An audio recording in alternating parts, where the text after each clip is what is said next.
கர்த்தராகிய இயேசு கிறிஸ்துவின் நாமத்தினாலே உங்கள் அனைவருக்கும் என் அன்பின் வாழ்த்துதலை தெரிவித்துக் கொள்கிறேன்.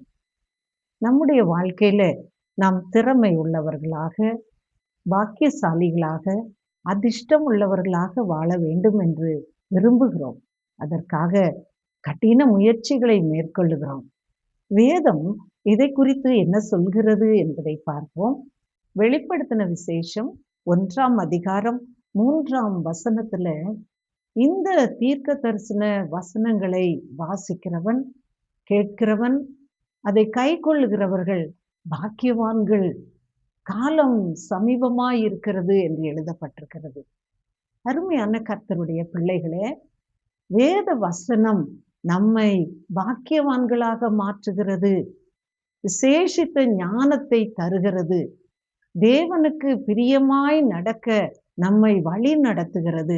ஆகவே நாம் வேதத்தை சரியான முறைப்படி தியானிப்பதும் வாசிப்பதும் நம்முடைய தலையாய கடமையாய் இருக்கிறது.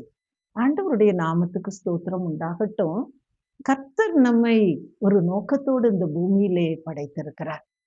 தானியேலுடைய வாழ்க்கையில நாம் படிக்கிறோம், அவர் ஒரு சிறந்த ஞானி. எல்லா ஞானிகளை காட்டிலும் 10 மடங்கு சமர்த்தராக, திறமைசாலியாக அவர் காணப்பட்டிருக்கிறார். அது மாத்திரமல்ல, அரசர்களின் சொப்பனங்களை அதை விவரிக்கக்கூடியவராகவும், அவர்களுக்கு மறு ஆலோசனை கொடுக்கக்கூடியவராகவும் அவர் இருந்திருக்கிறார் என்பதை நாம் அறிகிறோம். ஆண்டவருடைய நாமத்துக்கு ஸ்தோத்திரம் உண்டாகட்டும். மறைவான பொருட்களை வெளிப்படுத்தக்கூடிய ஞானம் அவருக்கு அருளப்பட்டிருந்திருக்கிறது. அதோடு அவர் 3 முறை தேவனிடத்திலே ஜெபிக்கிறவராகவும், கடவுளுக்கு பயந்தவராகவும் வாழ்ந்திருக்கிறார் என்பதை நாம் பார்க்கிறோம். அந்த சமயத்துல அவரை குற்றம் பிடிக்கும்படியாக பல எதிரிகள் ஒன்று சேர்ந்து அவர் கர்த்தரை ஆராதிக்கிற அந்த விஷயத்திலே குற்றம் பிடித்து அரசனிடத்திலே முறையிட்டு அவருக்கு அந்த நாட்டின் வழக்கப்படி சிங்க கெபியிலே போடுகிற தண்டனையை பெற்று தந்தார்கள். நம் எல்லோருக்கும் இதனுடைய காரியங்கள் நன்றாக தெரியும். அடுத்த நாள் காலையிலே அந்த மன்னர், தரியு மன்னர், தானியேலை மிகவும் நேசித்தவர், அந்த கெபியிலே போய் காலையிலே, ஜீவனுள்ள தேவனுடைய தாசனாகிய தானியேலே, நீ இடைவிடாமல் ஆராதிக்கிற உன்னுடைய தேவன் உன்னை தப்புவிக்க வல்லவராய் இருந்தாரா என்று கவலையோடு கூப்பிடுகிறதை பார்க்கிறோம். ஆண்டவருடைய நாமத்துக்கு ஸ்தோத்திரம் உண்டாகட்டும். கர்த்தர் ஏன் தானியேலை சிங்க கெபியிலே போட்டார்? ஏன் அவரை சிங்கங்கள் சேதப்படுத்தாதபடிக்கு விடுவித்தார்? அதிலே ஒரு நோக்கம் உண்டு. தானியேலின் இடைவிடாத ஆராதனை, தானியேல் கர்த்தருடைய பிரசன்னத்திலே வாழ்ந்த அந்த பரிசுத்த வாழ்க்கை. ஆண்டவருக்கு ஸ்தோத்திரம் உண்டாகட்டும். ஒரு பெரிய அற்புதமாக அது மாறியது. இதை நாம் தானியேல் 6ஆம் அதிகாரத்திலே படிக்கிறோம். 6:26 இப்படி சொல்லுகிறது. அந்த மன்னன் தரியு சொல்லுகிறார், என் ராஜ்யமெங்கும் அனைத்து ஜனங்களும் தானியேலின் தேவனுக்கு பயப்பட வேண்டியது. அவரே எல்லாவற்றையும் செய்கிற தேவன், அவர் ஜீவனுள்ள தேவன், அவர் என்றென்றைக்கும் நிலைத்திருப்பவர், அவருடைய ராஜ்யத்துக்கு முடிவில்லை என்று கூறினார்.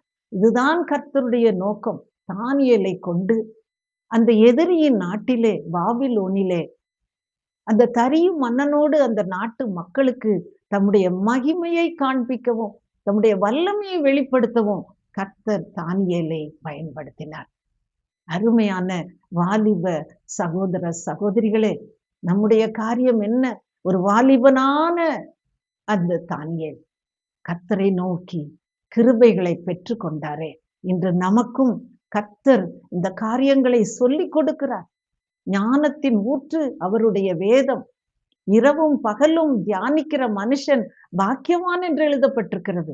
நீங்களும் உங்களுடைய வாழ்க்கையில இந்த பாக்கியத்தை பெற்றுக்கொள்ள வேண்டாமா? இந்த உலகம் உங்களை ஒருவேளை பலவிதமான தீமைகளின் வழியிலே அழைத்து செல்லலாம். ஒரு காரியத்தை நாம் நன்றாக அறிந்து கொள்ள வேண்டும். ரோமர் 1:21 இப்படியாக கூறுகிறது, கர்த்தரை தேவன் என்று அறிந்தும் அவரை மகிமைப்படுத்தாமலும் ஸ்தோத்திரியாமலும் இருந்து உணர்வில்லாத அவர்களுடைய இருதயம் இருளடைந்தது என்று எழுதப்பட்டிருக்கிறது. எவ்வளவு ஒரு ஞானமுள்ள ஒரு வார்த்தை! கவனியுங்கள். உணர்வில்லாத இருதயம் இருளை கொண்டு வரும்.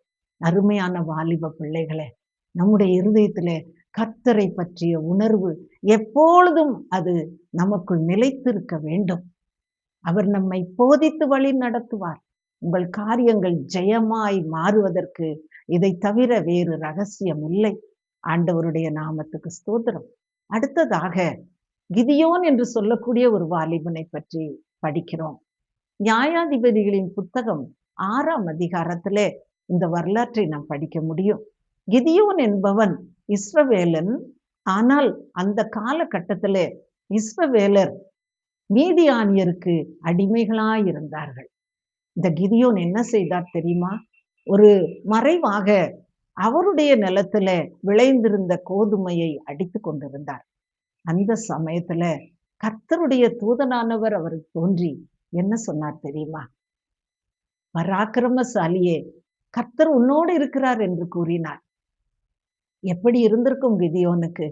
அவனோ பயந்து கொண்டு இருக்கிறான். கர்த்தர் சொன்னார், நியாயாதிபதிகள் 6ஆம் அதிகாரம் 14ஆம் வசனத்துல, உன்னை அனுப்புகிறவர் நான் அல்லவா?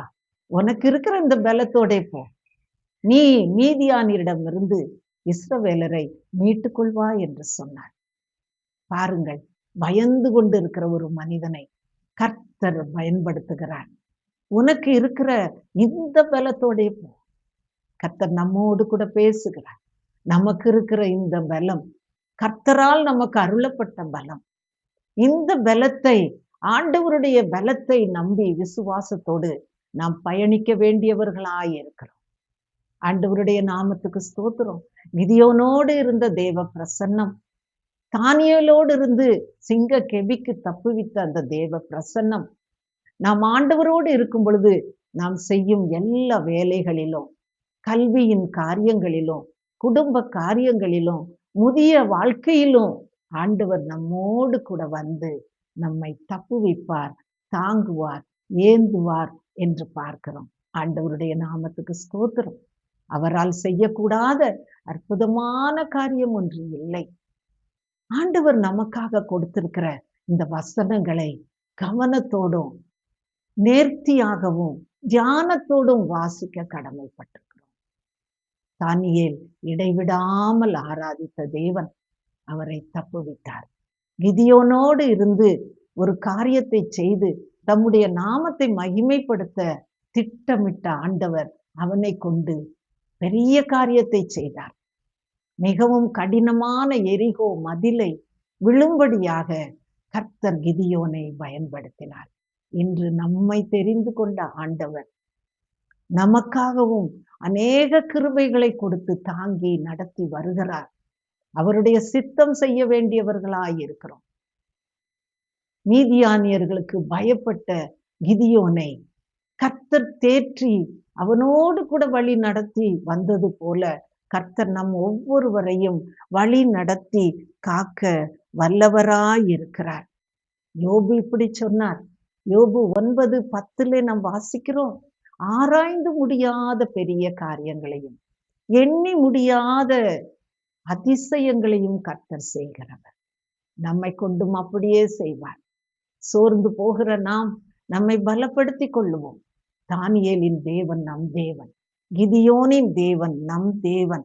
ஆண்டவருடைய நாமத்துக்கு ஸ்தோத்திரம் உண்டாகட்டும். நம்மையும் நம்முடைய வாழ்க்கையும் ஆண்டவரிடத்துல அர்ப்பணித்து அவர் நம்மை கொண்டு செய்ய விரும்புகிற காரியங்களை செய்ய நம்மை ஒப்பு கொடுக்கும் பொழுது நாமும் ஆண்டவருக்கு மகிமை உள்ள சாட்சிகளாக வாழ்ந்து அவர் நம்மை கொண்டு செய்ய நினைக்கிற காரியங்களை நிறைவேற்றினவர்களாக இந்த வாழ்க்கையிலே ஜெயமெடுத்து வாழ கர்த்தர் நம் ஒவ்வொருவருக்கும் கிருபை செய்வாராக. ஆமேன், ஆமேன். நாம் ஜெபிப்போம். அன்பு தகப்பனே, இந்த நாளிலும் நீர் எங்களோடு பேசின கிருபைக்காக ஸ்தோத்திரம் ஐயா. தானியேலை கொண்டும் கிதியோனை கொண்டும் உம்முடைய திட்டங்களை நீர் நிறைவேற்றினீரப்பா. அவர்கள் உபத்திரப்பட்ட காலத்துல கூட அந்த உபத்திரவங்களை ஜெயமாக மாற்றினீர் ஆண்டவரே. இன்றும் இந்த வசனங்களை கேட்டுக்கொண்டு உபத்திரவத்தின் பாதையிலும் தோல்வியின் பாதையிலும் உடைய பிள்ளைகள் இருப்பார்கள். ஆனால் இந்த வசனங்கள் அவர்களை தேற்றட்டும் ஆண்டவரே. அவர்கள் கண்ணீர் துடைக்கப்படட்டும். என்னோடு என் ஆண்டவர் கூட வருகிறார். என் உபத்திரவங்களை அவர் மாற்ற முடியும். சிங்க கெபிகளை அவரால் மாற்ற முடியும். எரிகோ மதில்களை எனக்காக விழப்பண்ண முடியும் என்ற விசுவாசத்தோடு உம்முடைய பிள்ளைகள் உம்மை நம்பி வாழ கிருபை செய்யுங்கப்பா. அருமையான வாலிப பிள்ளைகளை சந்திங்க. அவர்கள் துக்கங்களை சந்தோஷமாக மாற்றுங்க ஆண்டவரே. அவருடைய கண்களை திறந்தருளும். வீடுகளிலே கர்த்தரை ஆராதிக்கிற ஆராதனையும் உம்முடைய பிரசன்னமும் நீங்காமல் இருக்கட்டும் தகப்பனே. உம்மை ஸ்தோத்தரிக்கிறோம் அப்பா. உம்முடைய நாமத்திலே ஜெயம் எடுக்கட்டும் ஆண்டவரே. உமக்கு ஸ்தோத்திரம்.